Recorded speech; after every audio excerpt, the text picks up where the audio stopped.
लो दोस्तों, तो जैसा कि पिछले एपिसोड में हमने देखा कि वांगलिंग जाओ को लेकर दूसरे प्लेनेट पर आ चुका था, क्योंकि वांगलिंग को यह बात अच्छे से मालूम थी कि लिंगफेंग और साथ ही साथ ट्रोल एसेसर की जान लेने के बाद कुछ लोग जरूर वांगलिंग के पीछे आएंगे। मगर अभी के लिए वांगलिंग के लिए सबसे ज्यादा इम्पोर्टेंट काम मिस लीमान की जान बचाना था, जिसकी सोल जाओ की बॉडी के अंदर मौजूद है। शुरू में तो वांगलिंग को लग रहा था कि जरूर ही मिसलिंग वन है, सिर्फ उसके पास उसकी मेमोरीज और पावर्स नहीं है, जो कि 18 साल के बाद उसे मिल जाएगी। मगर धीरे धीरे जैसे ही जाओ बड़ी होती जा रही थी, उसे एहसास हुआ कि उसकी बॉडी के अंदर एक दूसरी सोल है और वो इसके बारे में वांगलिंग को भी बता चुकी, जो सुनकर तो वांगलिंग शॉक हो गया था। उसे अब सब कुछ समझ आ गया कि जब उसने मिस लिमन की सोल को यहाँ जाओ की बॉडी में डाला था, तब तक जू की सोल भी उसकी बॉडी में आ चुकी थी और अब के टाइम पर एक ही बॉडी में दो कॉशियसनेस है। जैसे जैसे मिस लिमन की सोल स्ट्रांग होगी, वो जू की सोल को डिवोर कर सकती है। इसी बात को लेकर जू और वांगलिंग परेशान हो रहा था। वांगलिंग ने भी ज़्वरू को मिस लिमन के बारे में सब कुछ बता दिया। एक तरफ ज़्वरू है जिसे वांगलिंग ने खुद अपने बच्चों की तरह पाला, और दूसरी तरफ है मिस लीम वन, जिससे वांगलिंग बेइंतहा प्यार करता है। वांगलिंग किसी की भी कुर्बानी नहीं देना चाहता था, इसलिए वांगलिंग ने जरूर से वादा किया कि जब मिस लीम वन तुम्हारी बॉडी पर कब्जा कर लेगी तो तुम्हारी सोल डीप स्लिप में चली जाएगी, और कुछ अरसे बाद जब यह सब कुछ ठीक हो जाए तो मैं वादा करता हूँ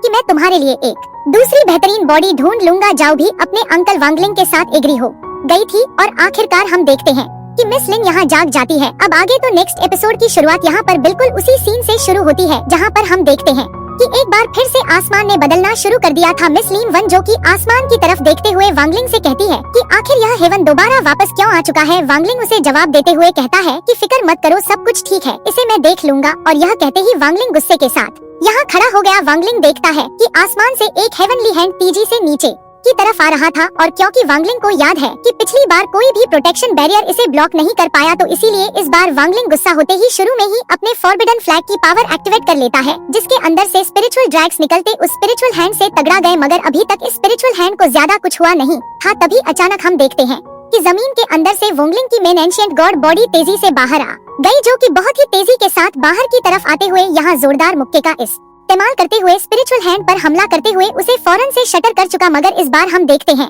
कि दूसरी तरफ हेमन भी पूरी तैयारी के साथ आया हुआ था। इस बार वो एक के बजाय दो स्पिरिचुअल हैंड्स को फौरन तेजी से नीचे की तरफ भेजने लगा है। वांगलिंग दूसरी तरफ यह देखकर गुस्सा होते हुए कहता है कि इस बार भी चाहे जो मर्जी हो जाए, तुम मिस लिमन को लेकर नहीं जा सकते। जो कहती है वांगलिंग फर से हवा में फ्लोट करके यहाँ अपने लाइफ एंड 3 इनकारनेशन स्क्रॉल को बाहर की तरफ निकालने लगा। एक तरफ के स्पिरिचुअल हैंड के साथ तो ancient God main body fight कर रही थी और वो अपने पंचेस का इस्तेमाल करते हुए स्पिरिचुअल हैंड को डिस्ट्रॉय भी कर देती है, जबकि दूसरे स्पिरिचुअल हैंड के साथ यहाँ वांगलिंग अपनी life and death recognition scroll की पावर का इस्तेमाल करते हुए फाइट कर रहा था, और इसे स्क्रॉल के एक बड़े से ब्लास्ट के साथ वह स्पिरिचुअल हैंड तबाह हो गया। साथ ही साथ वांगलिंग भी उसकी फैट के कारण पीछे की तरफ धकेला जाता है। यहाँ पर यह सब होता हुआ देखकर अचानक बादलों में से एक ऊंची आवाज सुनाई दी, जो कि कह रहा था कि मैं हेवन के रास्ते पर चलने की कोशिश कर रहा हूँ।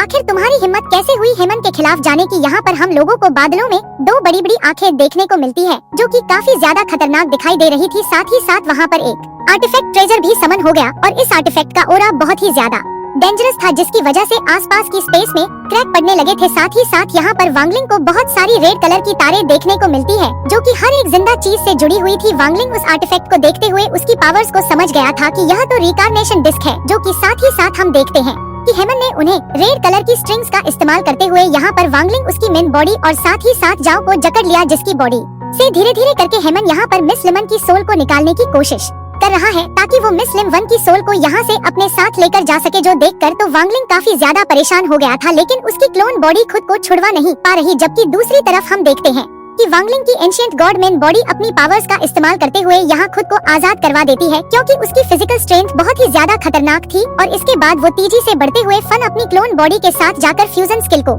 एक्टिवेट कर चुका, जिसके साथ ही हम देखते हैं कि वांगलिंग की ट्रांसफॉर्मेशन हो जाती है। वो अपने फ्यूजन गॉड फॉर्म में आ गया, जिसके बाद वो उन सारे के सारे रेड स्ट्रिंग्स को तोड़ते हुए तेजी से मिसाओ की तरफ बढ़ने लगा, जहाँ पर वो अपनी पावर्स का इस्तेमाल करते हुए मिस लिमन की सोल को वापस से जरूर की बॉडी में डाल देता है। साथ ही साथ वांगलिंग ने फन से वहाँ पर एक तरह की फॉर्मेशन को भी एक्टिवेट कर दिया था, जिसके अंदर मिस लिमन सेफ थी और हेमन उसके पास नहीं पहुँच सकता। लेकिन दूसरी तरफ मिस लिमन को तो वांगलिंग की फिक्र हो रही थी। वांगलिंग ऊंची आवाज में मिस लिमन से कहता है कि बस तुम इस फॉर्मेशन के अंदर रहना, बाहर आने की कोई जरूरत नहीं। जबकि दूसरी तरफ हम देखते हैं कि हेमन तो कई सारे रेड स्ट्रिंग्स इकट्ठा करके मिस लिमन की तरफ बढ़ने ही वाला था। यह देखकर वांगलिंग गुस्सा होते हुए फन से अपना पंच रेडी करके तेजी से बढ़ते हुए उन रेड स्ट्रिंग्स से जाकर तगड़ा गया। साथ ही साथ वो उन सारे के सारे रेड स्ट्रिंग्स को ब्लॉक करते हुए यहाँ ऊंची आवाज में कहता है कि हेमन, तुम्हारा ओपिनियन मैं हूँ, वो लड़की नहीं। तुम मुझसे मुकाबला करो। यह सुनकर हेमन की तरफ से भी आवाज आती है कि लड़के तुम खुद को कुछ ज्यादा ही ओवर एस्टिमेट कर रहे हो। यह कहते हुए हेमन ने अपनी स्ट्रिंग्स की तरार और भी ज्यादा कर दी, जिसके प्रेशर से वांगलिंग तेजी के साथ जमीन से जागा, मगर वांगलिंग अभी भी हार नहीं मान रहा था। वो अपनी पावर्स का इस्तेमाल करते हुए स्ट्रिंग्स को ब्लॉक करने की कोशिश कर रहा था। तभी अचानक हम देखते हैं कि हेमन ने अपने स्ट्रिंग्स की तादाद 4 गुना और ज्यादा कर दी, जो कि वोंगलिंग के प्रोटेक्टिव बैरियर को तोड़ देती है। और हम देखते हैं कि वो सारे के सारे स्ट्रिंग वोंगलिंग की बॉडी के आर पार हो गए। वोंगलिंग काफी बुरी तरीके से इंजर्ड हो चुका था, साथ ही साथ वो उन रेड कलर के स्ट्रिंग्स में गिर चुका है। यहाँ पर वोंगलिंग गुस्से होते हुए कह रहा था कि मैं पूरी तरीके से एक्सपोज होकर तुम्हारे सामने खड़ा हूँ, जबकि तुम कायरो की तरह छुपे हुए हो। मैं तुम्हारे बारे में ज्यादा तो नहीं जानता, लेकिन इतना जरूर जानता हूँ कि तुम हेमन के रास्ते को रिप्रेजेंट करते हो। फिलहाल तुम जी रहे हो, लेकिन तुम्हारी मौत भी हो सकती है। और यह कहती है वोंगलिंग गुस्से के साथ अपने लाइफ एंड 3 इनकारनेशन की पावर्स को एक्टिवेट करते हुए साथ ही साथ अपने बड़े से जॉइंट डिवाइन फॉर्म को समन कर लेता है, जो करने के बाद वोंगलिंग कह रहा था कि हेमनली मैसेंजर तुम्हें मेरे सामने आना होगा। और यह कहती है, हम देखते हैं कि वोंगलिंग का डिवाइन फॉर्म फौरन से उस स्पिरिचुअल हैंड को जकड़कर नीचे की तरफ खींच चुका, जिसके साथ ही हम लोग बादलों के अंदर से हेवन मैसेंजर को बाहर की तरफ आता हुआ देखते हैं। वोंगलिंग उस हेवन मैसेंजर को देखकर सरप्राइज रह गया, क्योंकि उस हेवन मैसेंजर की बॉडी पर भी वोंगलिंग के एंशिएंट गॉड मेन बॉडी की तरफ मार्क्स बने हुए थे, जिसे देखकर वोंगलिंग को समझ आ जाता है कि यह भी एक एंशिएंट गॉड है, मगर उसकी पावर ज्यादा खतरनाक थी। वो वोंगलिंग पर अटैक करते हुए उसे पीछे की तरफ धकेल देता है और अब वोंगलिंग के वो आमने सामने आकर खड़ा हो चुका था। असल में ये एक 8 स्टार एंशिएंट गॉड है, जबकि दूसरी तरफ वोंगलिंग की पावर तो अभी तक सिर्फ 3 स्टार एंशिएंट गॉड की है। मगर फिर भी हम देखते हैं कि वोंगलिंग हार मानने वालों में से नहीं था, बल्कि वो कह रहा था कि अच्छा तो यह है हेवनली मैसेंजर। साथ ही साथ वोंगलिंग के डिवाइन फॉर्म ने उसके साथ फाइट करना शुरू कर दी थी। यहाँ पर एक जबरदस्त फाइट चल रही है, जिसमें दोनों ही बराबर की एक दूसरे को टक्कर दे रहे थे, जबकि दूसरी तरफ फंगलिंग नीचे एक स्पेल को परफॉर्म कर रहा था और अचानक ही वो खुद को इन रेस्ट रिंग से आजाद कराते हुए तेजी से हवा में आकर फरन अपने लाइफ एंड डेथ डोमेन की पावर भी एक्टिवेट करके अपने डिवाइन फॉर्म के साथ मर्ज कर देता है, जिसका इस्तेमाल करते हुए वांगलिंग के डिवाइन फॉर्म ने कुछ स्पिरिचुअल ड्रैग अटैक फरे से सामने की तरफ मौजूद हेमली मैसेंजर पर चल दिए थे। बेशक हेमनली मैसेंजर उन अटैक्स को तो ब्लॉक कर चुका, लेकिन अब वो पूरी तरीके से सरप्राइज हो गया था। वो वोंगलिंग की तरफ देखते हुए कहता है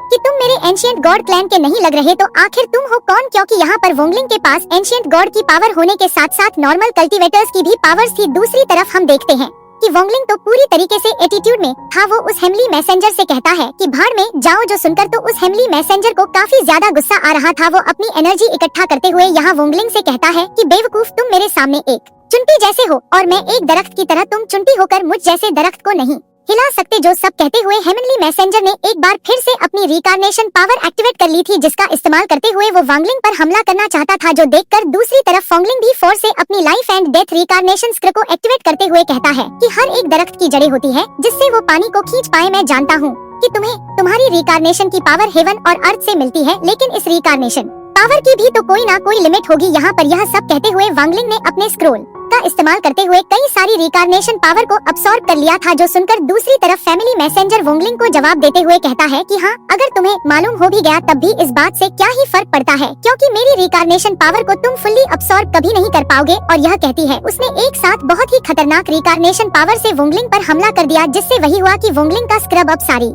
एनर्जी को अब्सॉर्ब नहीं कर पाता और वो पीछे की तरफ धकेला जाता है। वोंगलिंग को यहाँ हेमली मैसेंजर की इस रिकार्नेशन पावर का सामना करने की वजह से काफी ज्यादा तकलीफ हो रही। मिस लीमन भी वोंगलिंग को तकलीफ में तड़पता हुआ देख रही है और उसे वोंगलिंग के लिए बिल्कुल भी अच्छा नहीं लग रहा था। दूसरी तरफ हम देखते हैं कि वोंगलिंग का डिवाइन फॉर्म भी टूट गया, जिसकी पावर वो वापस से अब्सॉर्ब कर लेता है। इसके बाद वो गुस्सा होते हुए अपने पंच को रेडी करके दोबारा से हेवली मैसेंजर की तरफ बढ़ने लगा, जैसे वोंगलिंग एक जोरदार पंच करता है। इसके साथ हम देखते हैं कि उस हेवनली मैसेंजर का भी डिवाइन फॉर्म टूट गया और वो भी वोंगलिंग के साइज का हो जाता है, मगर वो अभी भी अपने आर्टिफैक्ट का इस्तेमाल करते वोंगलिंग के पंच को ब्लॉक करने की कोशिश कर रहा था। यहाँ पर हम देखते हैं कि वोंगलिंग के पंच की वजह से space time crack portal open हो गया, जिसके साथ ही ये दोनों वॉइड के अंदर दिखेले जाते हैं। वॉइड के अंदर आते हुए हेमली मैसेंजर गुस्सा होते हुए कह रहा था कि बेवकूफ इंसान, लगता है कि तुम इस तरह से नहीं मानोगे, तुम भी मरना चाहते हो। और यह कहती उसने भी अपने पंचेस से वोंगलिंग पर काउंटर अटैक्स करना शुरू कर दिए। इन दोनों के दरमियान ही जबरदस्त फाइट हो रही थी, लेकिन क्योंकि यहाँ पर हेमली मैसेंजर की स्ट्रेंथ वोंगलिंग से ज्यादा है, इसीलिए वोंगलिंग बुरी तरीके से इंजर्ड हो गया, मगर वो अभी भी हार मानने के लिए तैयार नहीं था। और हम देखते हैं कि ये दोनों इसी तरह लगातार एक दूसरे से टकराते रहे। इन दोनों के पंचेस के तड़ाने की वजह से हम देखते हैं कि आसमान में काफी बड़े बड़े space time track portal open हो रहे थे, जो सब में स्लिम वन भी देख रही थी। तभी अचानक वांगलिंग और हेमली मैसेंजर भी फाइट करते करते उन पोर्टल से निकलकर बाहर आ गए। यहाँ पर हम देखते हैं कि वांगलिंग की कंडीशन काफी ज्यादा खराब दिखाई दे रही थी, क्योंकि हेमली मैसेंजर कल्टीवेशन लेवल और साथ ही साथ स्ट्रेंथ में वोंगलिंग से काफी ज्यादा स्ट्रांग था। बेशक वांगलिंग उसका बराबरी से मुकाबला करने की कोशिश तो कर रहा था, मगर फिर भी हर एक अटैक की वजह से जितनी चोट वांगलिंग को लग रही थी उतनी हेमली मैसेंजर को नहीं लग रही। यहाँ पर हम देखते हैं कि हेवनली मैसेंजर और वांगलिंग दोनों ही एक दूसरे को बहुत ही पावरफुल हिट कर देते हैं, जिसकी वजह से हेमली मैसेंजर तो पीछे चट्टानों से जा लगा, जबकि दूसरी तरफ वांगलिंग भी चट्टानों से टकराते हुए सीधा जमीन पर आ जाता है। यहाँ नीचे आते हुए हम देखते हैं कि वांगलिंग के मुंह से और उसकी बॉडी से खून बह रहा था। मिसिंग वन भी वांगलिंग की ये कंडीशन देखकर काफी ज्यादा परेशान हो गई थी, लेकिन क्योंकि हेवनली मैसेंजर अभी तक हारा नहीं और वो हवा में फ्लूट करते हुए अपने वेपन को निकालकर वांगलिंग पर दोबारा से अटैक करने के लिए तैयार हो चुका था, तो इसीलिए वांगलिंग भी उसका मुकाबला करने के लिए अपने सेलेस्टियल स्वर्ड को बाहर निकाल लेता है। बेशक मिस लीमन चिल्ला चिल्ला कर कह रही थी कि प्लीज वांगलिंग रुक जाओ, तुम उससे और ज्यादा फाइट मत करो, लेकिन यह सुनकर वांगलिंग मुस्कुराते हुए बहुत ही प्यार से मिस लिमार की तरफ देखता है। साथ ही साथ वो अपनी एनर्जी का इस्तेमाल करते हुए उसकी शील्ड को और भी ज्यादा स्ट्रांग कर चुका, जो करने के साथ ही वांगलिंग तेजी से आगे की तरफ बढ़ते हुए फौरन यहाँ हेमली मैसेंजर के साथ दोबारा से भिड़ना शुरू कर देता है। वांगलिंग को इस तरह बिना रोके लगातार फाइट करते हुए देखकर मिस लीमन को काफी ज्यादा बुरा लग रहा था। वो रोते हुए कह रही थी कि प्लीज वांगलिंग रुक जाओ, अगर तुम इसी तरह से लड़ते रहे तो तुम भी मारे जाओगे। यह सब कहते हुए मिस लीमान की आंखों से आंसू आ रहे थे। अचानक से हम देखते हैं कि मिस लिम वन ने फैसला कर लिया। वो बैठकर कुछ हैंड साइंस बनाते हुए यहाँ अपनी पावर्स का इस्तेमाल करने लगी। साथ ही साथ वो वांगलिंग को फाइट करता हुआ देख रही थी। मिस लीमन कहती है कि वांगलिंग, मुझे तुम्हारे पास्ट के बारे में मालूम था कि तुम कितनी सारी तकलीफों से गुजरे। मैं हमेशा तुम्हारे साथ खड़ी रहना चाहती थी, क्योंकि मैं खुद अपनी आंखों से देख पाती थी कि तुम कितनी ज्यादा तकलीफ में हो। तुम्हें तकलीफों और दर्द ने बड़ा किया। तुम नफरत और बदले की आग के साथ बड़े हुए। तुमने मौत को भी चकमा दिया और दोबारा जिंदगी लेकर तुम यहाँ तक आए। तुम्हारे लिए यह सफर काफी ज्यादा लंबा था। तुमने इस सफर में कई सारे लाइफ एंड डेथ बैटल्स लड़े, मगर अब मैं नहीं चाहती कि तुम्हें मेरी वजह से और जरा सा भी नुकसान हो, क्योंकि मेरी जिंदगी बेशक पूरी हो चुकी है। यह सब कहते हुए हम देखते हैं कि मिस लिमन की सोल जाओ की बॉडी से बाहर आ जाती है। साथ ही साथ वो पीछे की तरफ पलटते हुए कह रही थी, बेशक मेरी जीने की सजा इस बच्ची को नहीं मिलनी चाहिए। या तो मासूम है। मैं पिछले 19 साल से इस बच्ची को अपनी आंखों के सामने पैदा होकर बड़ी होती हुई देख रही हूँ, और मैंने यह भी देखा कि वांगलिंग, तुमने इसे कितने प्यार से पाला। मैं इतनी ज्यादा बेरहम नहीं बन सकती कि मैं इस बच्चे से इसकी जिंदगी छीन लूं। इसलिए वांगलिंग, मुझे माफ कर देना, मुझे माफ कर देना वांगलिंग, अगर मैंने तुम्हें निराश कर दिया हो। यह सब कहते हुए मिस लीम धीरे धीरे से अब बाहर की तरफ आना चाहती थी, जो देखकर तो वांगलिंग भी शॉक हो गया। दूसरी तरफ फैमिली मैसेंजर इस मौके को देखकर फौरन से यहाँ अपने आर्टिफैक्ट को रेडी करते हुए दोबारा रिकार्डिनेशन पावर का इस्तेमाल करके मिस लिंगवान की सोल को कैप्चर करना चाहता था, जो देखकर दूसरी तरफ फोंगलिंग भी तेजी से मूव करते हुए दोबारा से उस रिकार्डिनेशन पावर को ब्लॉक करने लगा। और साथ ही सर वो पीछे की तरफ देखते हुए कहता है कि मिस लिमन, प्लीज उस फिजिकल बॉडी में वापस जाओ, तुम्हें वापस जाना होगा। लेकिन मिस लीमन वांगलिंग को जवाब देते हुए कहती है कि बस बहुत हुआ वांगलिंग, अब मैं तुम्हारी जिंदगी को और ज्यादा खतरे में नहीं डाल सकती। मैं इस तबाही को हमेशा हमेशा के लिए यहाँ पर खत्म कर देने वाली हूँ, जिसके लिए मुझे अपनी सोल को शटर करना होगा। जब कुछ ही नहीं बचेगा तो आखिर यह जंग किस बात की। यह सुनकर तो वांगलिंग को ऐसा लगता है जैसे कि उसके दिल में किसी ने खंजर खोक दिया हो। दूसरी तरफ मिस लिमन भी काफी ज्यादा इमोशनल वो वांगलिंग से कहती है कि इस जिंदगी में मुझे तुम्हारा प्यार मिला, तुम्हारा साथ मिला, मुझे अब इस जिंदगी से ज्यादा अफसोस नहीं है। आज इतने अरसे बाद मैं तुम्हें एक बार फिर से देख पाई हूँ। मेरी खुशी का ठिकाना नहीं रहा, तुम समझ नहीं सकते, लेकिन ऐसा लगता है जैसे कि मेरी मोहब्बत पूरी हो चुकी। अब अगर मेरी जिंदगी मुझसे छीन भी ली जाए तो मुझे कोई अफसोस नहीं होगा। यह सब कहती मिस लिमन धीरे धीरे से उस प्रोटेक्शन बैरियर के बाहर आने लगी, ताकि वो बाहर आकर अपनी सोल को शटर कर सके। दूसरी तरफ फोंगलिंग ऊंची आवाज में चिल्लाते हुए कह रहा था कि नहीं, प्लीज मत करो ऐसा। एक तरफ फोंगलिंग, जो कि मिस लिमन के लिए अपनी जान देने के लिए तैयार है, दूसरी तरफ मिस लीमन भी अपनी सोल को उसके लिए शटर कर देने के लिए तैयार हो चुकी थी। फोंगलिंग, जो कि इस वक्त बेहद तकलीफ में था, वो यहाँ ऊंची आवाज में चिल्लाते साथ ही यहाँ अपनी फुल पावर का इस्तेमाल करके हेमली मैसेंजर को पीछे की तरफ धकेल देता है, जिसके बाद वो तीसरे से खुद मिस लीमन की तरफ बढ़ना चाहता था। लेकिन हम देखते हैं कि हेमली मैसेंजर दोबारा से अपने स्पिरिचुअल हैंड्स को बनाते हुए यहाँ इस लिमन की सोल को कैप्चर करने की कोशिश करने वाला था। यह देखकर वोंगलिंग उसके सामने आते हुए कहता है कि यह करने की गलती भी मत करना, और यह कहते उसने एक जोरदार पंच के साथ उस स्पिरिचुअल हैंड को डिस्ट्रॉय कर दिया। साथ ही साथ वोंगलिंग गुस्से से फौरन अपनी लाइफ एंड डेथ डोमेन की फुल पोटेंशियल पावर एक्टिवेट कर देता है, जो देखकर तो हेमली मैसेंजर भी थोड़ा सा दंग रह गया था। वो यह सब देखते हुए कहता है कि आखिर यह लड़का है कौन। हमारे एंशिएंट गॉड्स के पास तो डोमेन पावर होती ही नहीं, मगर इस लड़के के पास एंशिएंट गॉड पावर के साथ साथ आर्टिस्टिक कॉन्सेप्शन की पावर भी है। यहाँ पर हम देखते हैं कि वोंगलिंग अपने लाइफ एंड डेथ रिनेशन डोमेन की पावर का इस्तेमाल करते हुए लगातार उस हेवनली मैसेंजर्स पर हमले कर रहा था, ताकि वो उसे खुद से दूर रख सके। साथ ही साथ हम देखते हैं कि एक बार फिर से वोंगलिंग ने यहाँ पर अपनी एनर्जी का इस्तेमाल करते खुद के डिवाइन फॉर्म को भी समन करना शुरू कर दिया था, जिसके हाथ में सेलेस्टियल स्वर्ड भी थी। मगर पीछे की तरफ मिस लीन की सोल धीरे धीरे करके शटर हो रही है। इसलिए हम देखते हैं कि वांगलिंग यह सब कुछ जल्दी खत्म करना चाहता था। अब वो फोन से अपनी कुछ स्पिरिचुअल ड्रैग्स की पावर को भी उस सोर्ड के अंदर मर्ज कर देता है, जिसके बाद वोंगलिंग उस तलवार के सिर्फ एक ही स्लैश अटैक का इस्तेमाल करते हुए उस हेमली मैसेंजर पर हमला कर देता है। और यह स्लैश अटैक इतना ज्यादा पावरफुल था कि वो हेमली मैसेंजर इस अटैक को ब्लॉक नहीं कर पाता, जबकि वो इस अटैक से टकराते हुए काफी दूर चला जाता है। दूसरी तरफ वांगलिंग तेजी से मूव करते हुए फन से यहाँ मिस लिमन के पास आकर उसको गले लगा चुका। बेशक खुद वांगलिंग की आंखों से यह सब देखकर आंसू आ रहे थे, लेकिन वो मिस लिमन के आंसू साफ करता है। दूसरी तरफ मिस लिमन वांगलिंग को देखते हुए मुस्कुरा कर कहती है कि वांगलिंग, मुझसे वादा करो कि मेरे जाने के बाद तुम अपना ख्याल रखोगे। और इसी के साथ हम देखते हैं कि धीरे धीरे मिस लिमन की सोल शटर होकर गायब हो गई, जो देखकर तो वांगलिंग जोर जोर से उसका नाम चिल्लाने लगा और साथ ही साथ उसकी आंखों से लगातार आंसू बहते जा रहे थे। दूसरी तरफ मिस लिमन की सोल को शटर होता हुआ देखकर वो हेमली मैसेंजर भी समझ जाता है कि यहाँ पर उसका काम पूरा हो गया, इसलिए वो फौरन से गायब होकर यहाँ से चला गया। जबकि दूसरी तरफ वांगलिंग इस वक्त इतनी ज्यादा तकलीफ में था कि वो इस तकलीफ को बयान नहीं कर सकता। यह सब बहुत ही ज्यादा इमोशनल था। वांगलिंग आसपास भी स्लीम की सोल के सारे टुकड़े फोंसे अपने हेमली पल में अब्सॉर्ब कर लेता है, जिस हेमली पल को वांगलिंग तकलीफ के साथ अपने गले से लगा लेता है। साथ ही साथ वांगलिंग फूट फूट कर रोता जा रहा था। कई दिन ऐसे ही गुजर जाते हैं। वांगलिंग अपनी जगह पर बैठा हुआ था। वांगलिंग को ऐसा महसूस हो रहा था जैसे कि सब कुछ खत्म हो गया। वो हेमली पल की तरफ देखते हुए कहता है कि कई सदियों के कल्टीवेशन के बाद खुद को इतना ताकतवर बनाने के बाद जब यह हाथ मेरे पूरी तरीके से खून से रंग गए, मैंने इतने कत्ल किए, सब कुछ किया यहाँ तक आने के लिए, और फिर भी यह सब किस लिए? मैं सिर्फ इतना भी नहीं कर पाया कि मैं तुम्हें बचाकर तुम्हें एक खूबसूरत सी जिंदगी दे दूं।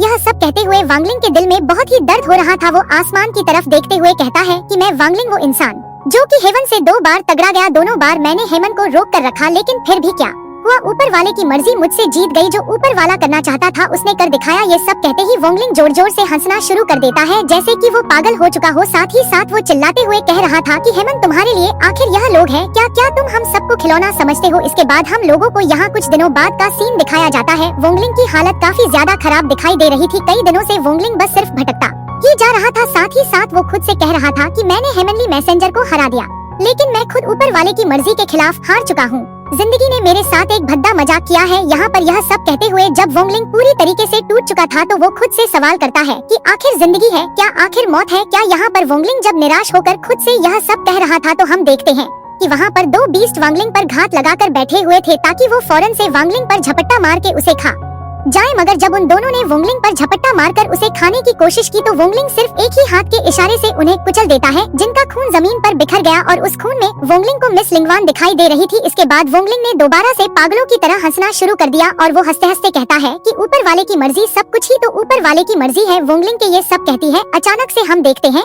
कि वहाँ पर बारिश होना भी शुरू हो गई, जिस बारिश का पानी वांगलिंग के फेस पर आकर गिर रहा था। और इसके साथ ही हम देखते हैं कि वांगलिंग थोड़ा सा शांत हो गया। साथ ही वांगलिंग कहता है कि मल से गॉड बनने के सफर के दौरान मैंने लाइफ एंड डेथ को अच्छे से समझा। यह कहते हुए वांगलिंग उस पागल आदमी को याद करता है जिसने वांगलिंग को बताया था कि जब आसमान से बारिश गिरती है तो तुम खुद सोचो, यह एक साइकिल है। उस बारिश का जन्म हेवन में हुआ था और उसकी मौत नीचे अर्थ पर हुई। इस लाइफ एंड डेथ अंडरस्टैंडिंग की वजह से वांगलिंग जिंदगी को जिंदगी की तरह देखने लगा और मौत को मौत की तरह। मगर इमोर्टल रेल में जब वांगलिंग की मुलाकात मास्टर जावी और उनकी इमोर्टल वाइफ से हुई तो वांगलिंग का नजरिया थोड़ा सा बदल गया। वो थोड़ी और चीजों को भी समझ पाया। जहां पर मास्टर जावी की मौत उनकी बीवी की जिंदगी थी, जबकि दूसरी तरफ उनकी बीवी की जिंदगी यहाँ मास्टर जावी की मौत थी। वांगलिंग को समझ आ गया कि लाइफ एंड डेथ इतना आसान चीज नहीं है, बल्कि सिर्फ डेथ नहीं और लाइफ नहीं, इसके अंदर और भी कई सारे फैक्टर इन्वॉल्व है। और अब तो वांगली ने खुद अपनी आंखों के सामने देख लिया कि ऊपर वाले की मर्जी उसकी क्रिएशन में इन्वॉल्व रहती है। कि जब मिस लीमन जिंदा थी तो उसकी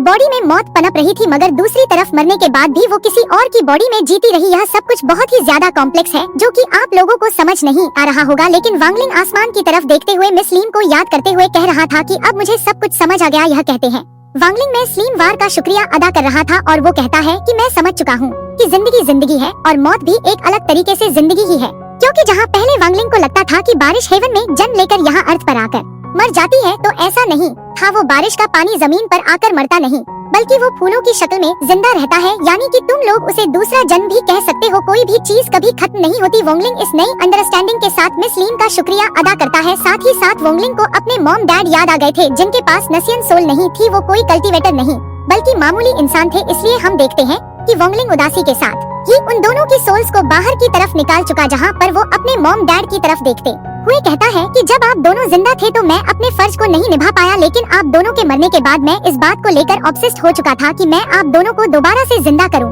लेकिन मैंने कभी यह नहीं जानने की कोशिश की कि आखिर आप दोनों क्या चाहते होंगे। यह सब कहती है। हम देखते हैं कि वोंगलिंग उन दोनों सोल्स को आजाद कर देता है। साथ ही सर वोंगलिंग कह रहा था, क्योंकि अब आपके बेटे को लाइफ एंड डेथ की अच्छी अंडरस्टैंडिंग हो चुकी है तो मैं आप दोनों को आजाद करता हूँ। अब आप दोनों की मर्जी है, आप दोनों चाहो तो यहाँ से जा सकते हो। मैं और ज्यादा लालची नहीं बनूंगा। मैं जानता हूँ कि आप दोनों हमेशा मेरे साथ रहोगे। यह सुनकर वांगलिंग के पेरेंट्स भी फरो से वोंगलिंग को हक कर चुके, जिसके बाद वांगलिंग उनके साथ गुजारे हुए सारे प्यारे लम्हों को याद करने लगा। बचपन में कैसे प्यार से उन दोनों ने वांगलिंग को बड़ा किया था। यह सारी मेमोरीज वांगलिंग को काफी ज्यादा इमोशनल कर देती है। साथ ही साथ हम देखते हैं कि उसके पेरेंट्स की सोल धीरे धीरे होकर गायब होते हुए यहाँ से जाने लगी, यानी कि ये दोनों सोल रिकार्नेशन साइकिल के लिए जा चुकी है और दोबारा से यह दोनों सोल कहीं ना कहीं पर जन्म लेगी। यहाँ पर यह सब करते हुए बेशक वांगलिंग को काफी ज्यादा तकलीफ हो रही थी और वो दर्द से चिल्ला रहा था, मगर तभी अचानक हम देखते हैं कि वहाँ पर वोंगलिंग के सामने काफी सारी एनर्जी एक साथ इकट्ठा होने लगी। उसके लाइफ एंड डेथ डोमेन के अंदर भी चेंजेस आने लगे, जिसका लेवल ब्रेक थ्रू हो गया। साथ ही साथ वांगलिंग के सामने कुछ थंडर एनर्जी भी आ चुकी थी, जिसे पकड़ते हुए वांगलिंग कहता है, तो इसका मतलब कि अगर किसी को लाइफ एंड डेथ की फुल अंडरस्टैंडिंग करनी है तो उसे अपने प्यारों को हमेशा हमेशा के लिए खुद से अलग करना होगा। सिर्फ इसी तरीके से वो अपने life and death artistic conception के परफेक्शन पर पहुँच सकता है। ये सब कहते हुए वांगलिंग एक बार फिर से हंसने लगा और वो हंसते हुए कहता है कि यह कितना बड़ा कर्ज है। इसके बाद नेक्स्ट सीन में हम देखते है जहाँ वांगलिंग मिस लीमन के पास हेवनली पल के अंदर आ चुका था और वो मिस लीमन से बात करते हुए कह रहा था कि मैंने जरूर को वापस से उसकी जो कंट्री बेच दिया, साथ ही साथ मैंने उसके माइंड से तुम्हारी सारी की सारी मेमोरीज भी मिटा दी है ताकि वो एक अच्छी जिंदगी गुजार सके। यह सब कहते हुए वांगलिंग फंसी मिस लीमन के पास आकर कहता है कि मुझे बहुत बुरा लग रहा है, तुमने मेरे लिए 300 साल तक इंतजार किया, अब मैं भी तुमसे वादा करता हूँ कि मैं तुम्हें जगाने के लिए इंतजार करूंगा। कि वोंगलिंग उन दोनों सोल्स को आजाद कर देता है। साथ ही सर वोंगलिंग कह रहा था, क्योंकि अब आपके बेटे को लाइफ एंड डेथ की अच्छी अंडरस्टैंडिंग हो चुकी है तो मैं आप दोनों को आजाद करता हूँ।